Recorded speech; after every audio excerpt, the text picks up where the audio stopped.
Teacher, I think there is something wrong with the Five Kingdoms model in biology. Really? What's wrong with it? It is missing humans.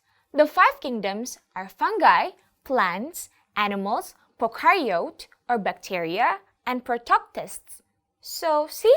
It's missing humans. It's not missing humans. Humans belong to the animal kingdom. What?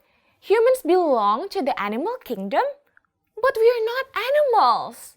Today, let's continue our discussion on the Five Kingdom system, and all your questions will be answered, okay? Okay, teacher.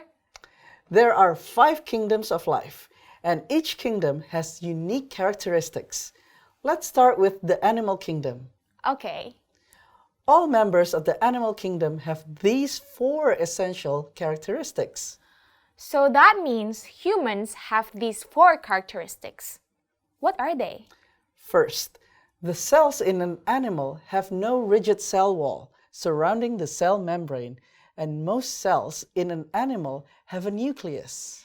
Oh, I assume we will learn about cells in a later lesson? We will. Okay, so the cells in all animals have no rigid cell wall surrounding the cell membrane, and most of these cells have a nucleus. Correct. Second, almost all animals can move from one place to another. Ah, locomotion. Yes. And third, animals are heterotrophs. They ingest and use organic materials from other living organisms as their source of energy. Ah, not like plants. That's right.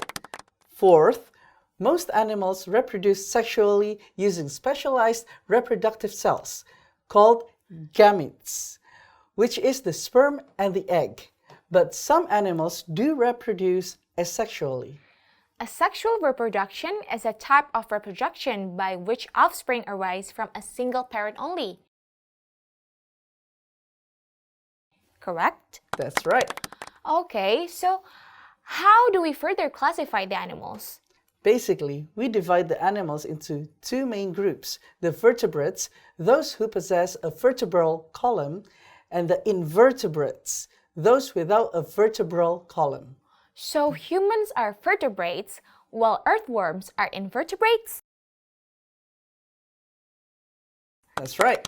So what are the animal groups assigned under the vertebrates and invertebrates? There are 5 classes in the vertebrates group and about 30 phylum in the invertebrates group. But for IGCSE, you only need to know 5 phylum from the invertebrates.